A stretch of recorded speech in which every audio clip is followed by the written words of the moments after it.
Welcome to the Belly Button Window YouTube channel, a window into the world of Jimi Hendrix, including the full story of the people, his music, life, and ideas. Episode 1, Despondent, Discovered Then. Departure. This first installment in this investigative marathon examines the people and events from June to September of 1966. 3 months which are undoubtedly the most critical embryonic stage necessary to enable what is to unfold over the next 4 years. We start with the formation of Jimi James and the Blue Flames, Linda Keith and the critical role she played in Jimi's life, leading to Chas Chandler discovering and signing Jimi as the talent that would launch his newfound music career, leading ultimately to Jimi's departure from America for the home of the British music invasion, blues revival, and London of the swinging 60s. Prepare yourself for the Jimi Hendrix story that will challenge preconceived notions and dispels the myths surrounding the events that unfolded. Much of what forms the Hendrix folklore is tainted by cliché, misinformation, or sensationalized exaggerations perpetuated by tabloids. Instead, as you shall see, it is a story firmly grounded in history, one that highlights the profound impact of an artist's transcendent talent on both popular culture and the world at large. At its core, this narrative is an exploration of the forces of love, creativity, and the human spirit. Let me take you back to June 1966, where our story unfolds. Jimi Hendrix, after spending several years honing his skills and performing on the Chitlin circuit, in backing bands for renowned artists such as the Isley Brothers, Little Richard, and later, Curtis Knight and the Squires, found himself at the metaphorical crossroad, feeling disenchanted with his musical career and started questioning his future. In the depths of his soul, Hendrix possessed an unwavering belief in his own extraordinary talent, even when the harsh realities of his everyday life seemed to suggest otherwise. He reached a pivotal moment where he realized that if he was destined to face hardship and struggle, he would do so on his own terms. With absolute conviction, he made the daring decision to embrace his unique musical vision, even if it meant facing potential hardship and uncertainty. Deep within his being, Hendrix knew that he possessed a talent that was yet to be fully discovered. This unshakable belief became the driving force behind his journey, propelling him forward despite the obstacles that lay ahead. As we embark on this tale, we witness the audacity and courage of an artist who was determined to carve his own path and leave an indelible mark on the world of music. Moreover, in an interview he revealed, "I had these dreams that something was going to happen, seeing the number 1966 in my sleep, so I just kept passing the time till then. I wanted my own scene, making my music, not playing the same riffs." And thus, Jimi Hendrix took a bold step and formed his very own band, Jimi James and the Blue Flames. That's Jimi spelt J-I-M-M-Y. The lineup consisted of Jimi on guitar, another talented guitarist named Randy California, a bassist named Randy, surname unknown, hailing from Texas, and an unidentified individual on drums. However, Jimi was never one to conform to societal norms. He lived life on his own terms, whether proclaiming that he hailed from a different planet, somewhere out in space, his eccentricities extending even to food, including his choice of breakfast, where he would indulge in spaghetti and garlic, sans sauce. During this time in New York, the music scene could be categorized into 2 distinct strands. On one hand, there were bars and dance halls featuring house bands that performed popular chart hits and standards. On the other hand, there was a burgeoning folk rock movement centered in Greenwich Village, with clubs like the upmarket Café Au Go-Go, and on the other end of the scale, Café War. Greenwich Village became the focal point of Jimi's efforts to secure gigs for himself and his band. Surprisingly, the Café War, though considered unfashionable, proved to be advantageous for Jimi. It provided a space for him to refine his material and perfect his stage presence, in front of an audience which, initially at least, was largely indifferent. Before long, Jimi and his band found themselves performing 6 nights a week at the Café War, reportedly earning $60 per night, as claimed by Jimi himself. However, his girlfriend at the time contested this figure, stating that it was more like $7 per night, to be divided among the band members. Nonetheless, Jimi started attracting attention and building influential connections within the village. Esteemed figures such as John Hammond Jr., Pete Seeger, Dylan and Bruce Springsteen became his acquaintances and supporters. Word of Jimi's extraordinary talent began to spread, not only among the local scene, but also among visiting English musicians who ventured to the village to witness the remarkable black guitarist who played an upside-down Stratocaster. He was already being hailed as the most skilled and visually captivating blues guitarist in the area. With such praise circulating, it was only a matter of time before something remarkable would occur. So, who was Linda Keith? As the story goes, Linda Keith, the girlfriend of Keith Richards, took a keen interest in Jimi. As the Rolling Stones went on tour, Jimi found himself frequently visiting Linda's hotel suite, grateful for the access she provided him to food, money and records. In the vibrant atmosphere of swinging London, Linda Keith had captured the heart of one of rock's young icons, Keith Richards. However, when the Rolling Stones embarked on another American tour in 1966, Linda's journey with Richards came to an end. It was an unwritten rule that girlfriends were not to travel with the band. Using Keith Richards' hotel suite as a base, Linda's passion for American blues grew further as she immersed herself in the bustling scene of Greenwich Village. Linda vividly remembers being captivated by Jimi's guitar skills during a show. At the end of the performance, she had a friend invite him to their table for a drink, and to her delight, he accepted. As the group engaged in casual conversation, Linda's fascination with Hendrix continued to grow. His polite and painfully shy demeanor set him apart from the typical rough-and-tumble bluesman she had expected to encounter. Linda made plans with Jimi meet again, hoping that somehow, someone from her extensive network of friends could offer him assistance.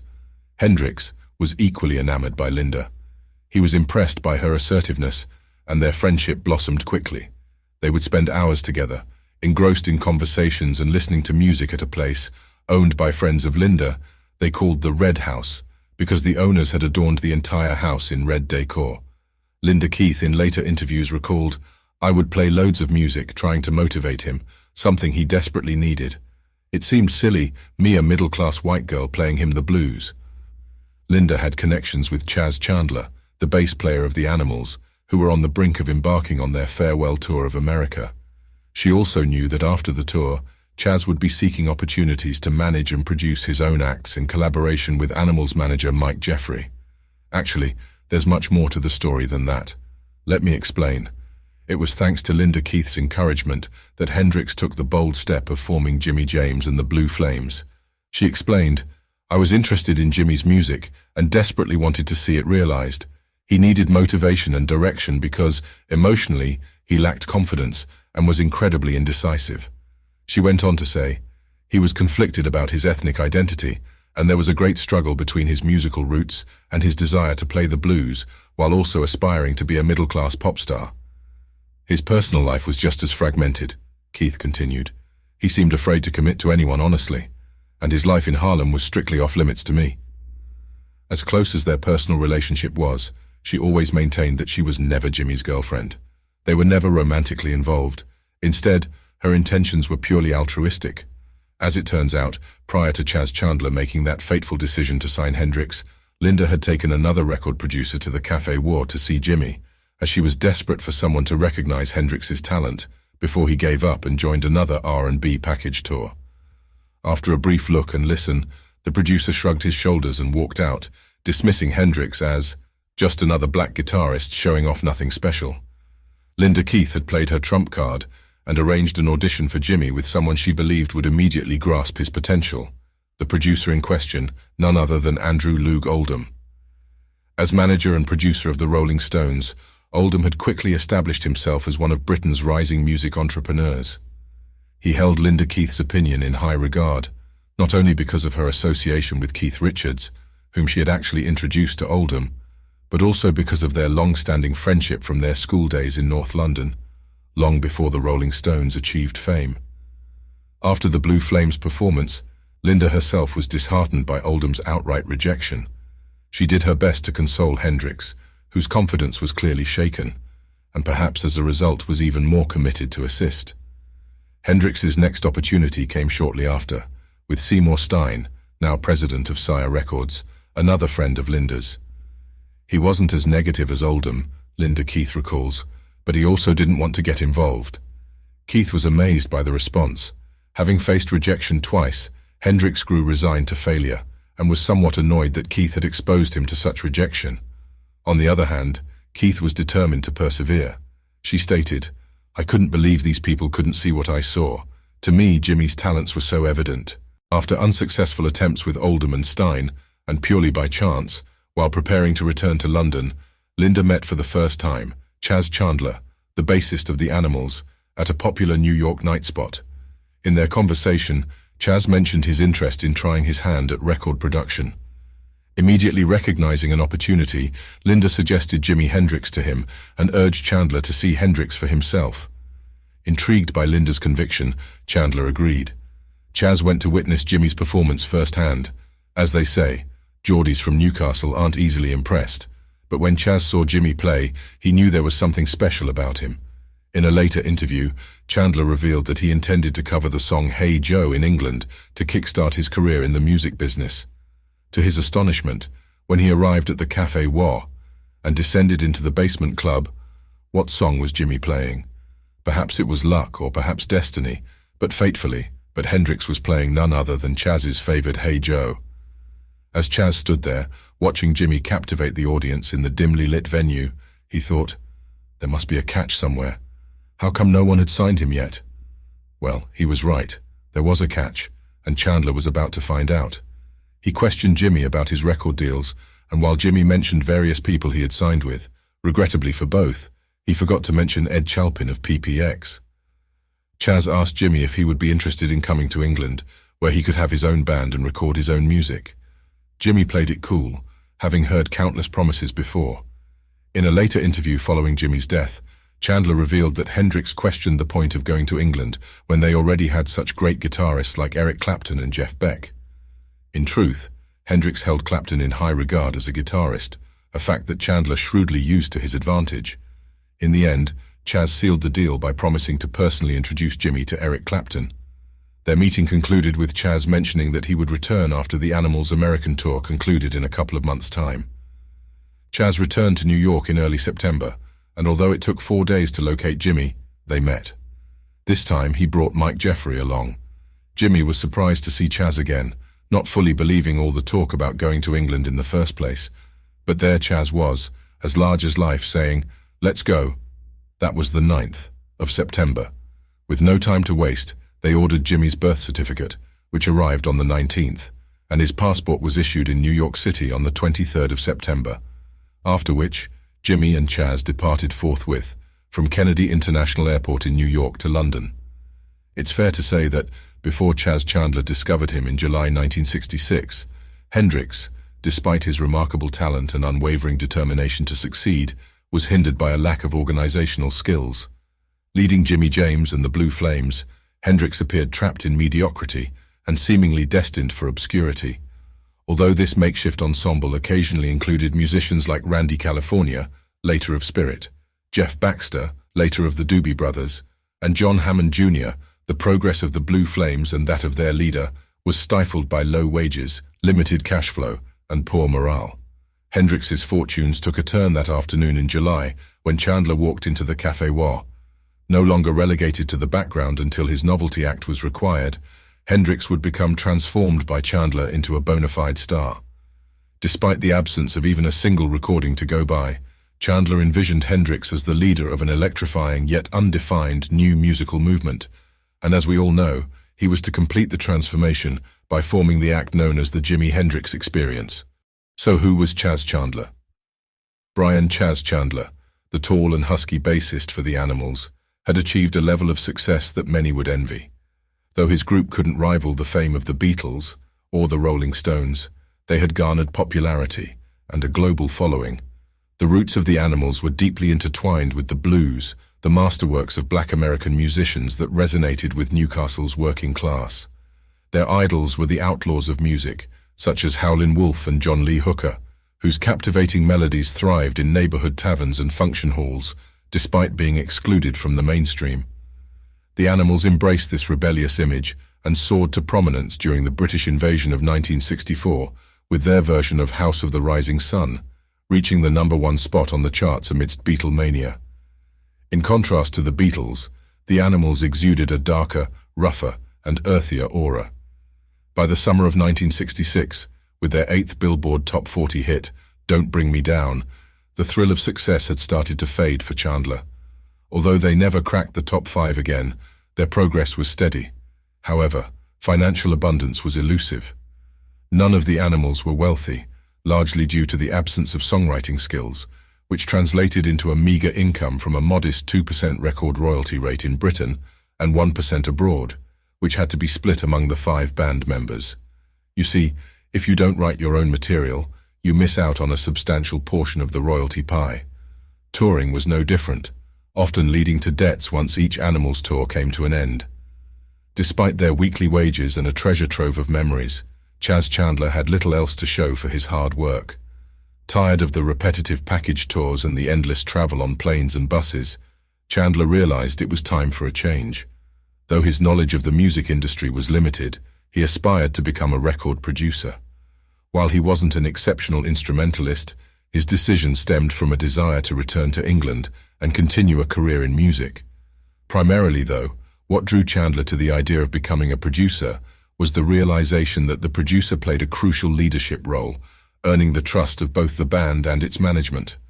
With a sturdy and level-headed personality, a fondness for hard drinking, and an unwavering work ethic, Chandler embodied the quintessential man's man from the northeast of England, firmly rooted in family values. And so the preparation begins. After discovering the artist he wanted to produce, Chandler was eager to set his plans in motion. However, his progress hit a roadblock when initial attempts to locate Hendrix's birth certificate proved unsuccessful. Leon Dicker, the attorney and U.S. representative of the Animals' parent company, Yameta, encountered a frustrating situation. He was told by authorities that no such man named Jimi Hendrix had ever been born. Dicker responded tersely over the phone, insisting that Hendrix was standing right next to him in his office. Several weeks passed until one of Dicker's old college classmates from Seattle stepped in to help. They discovered a birth certificate filed under the name John Allen Hendrix, the name given to him by his mother when his father was away in the service. In the meantime, unwilling to waste time or opportunities, Chandler continued to push forward while formulating his strategy for London. In early September 1966, he took Hendrix to music publisher Abbie Schroeder, who recalled, "Hendrix didn't have a passport, didn't have a birth certificate, and didn't even have real shoes. We signed him up right away even though he didn't even have a thing on tape with him. I just knew something was going to happen with that guy." While awaiting Hendrix's passport, Chandler closely observed his performances, always searching for new ideas. Away from the stage, their bond grew stronger as Chandler and Hendrix got to know and understand each other. This bond would be tested during their crucial first weeks abroad, when Chandler had to deliver on his promises with action. Although the challenges ahead seemed daunting, Hendrix placed his complete trust in Chandler. He respected Chandler's authoritative nature and recognized his sincerity as genuine, which it indeed was. For Hendrix, liberation from the Blue Flames couldn't come soon enough. Financially struggling and surviving on meager pay and the kindness of a small group of supporters like Faye Pridgeon and Linda Keith, he was making only about $3 a day and was often went hungry. In many ways, for Jimi it must have been a sense of now or never, his last throw of the dice. Finally, with the passport secured and outstanding bills settled by Chandler, Hendrix was ready for England. And on that note we conclude our first episode, your window to the extraordinary life and times of Jimi Hendrix, and the people and events that conspired to unleash the creative explosion Hendrix was to become. Thank you for listening. I hope this first installment has whetted your thirst to learn more. If so, please subscribe to the Belly Button Window channel. That way you'll be notified as new episodes are published, which should be generally every other week. It also puts a smile on the faces of the team here when you show your appreciation. Please provide us with your ideas, questions, or any other thing you want to share. Dialogue is a two-way street. Stay tuned, as the story is only just beginning. Don't miss one of the truth, lies, and videotape on one of most exciting stories to be told, and the amazing life and times of Jimi Hendrix. Over the next couple of episodes we shall be discussing all and everything, girlfriends, parties, the auditions and forming the band, sitting in with Clapton, plus much, much more. And finally, until next time, in the inimitable words of Jimi, always remember to love the world and let your fancy flow.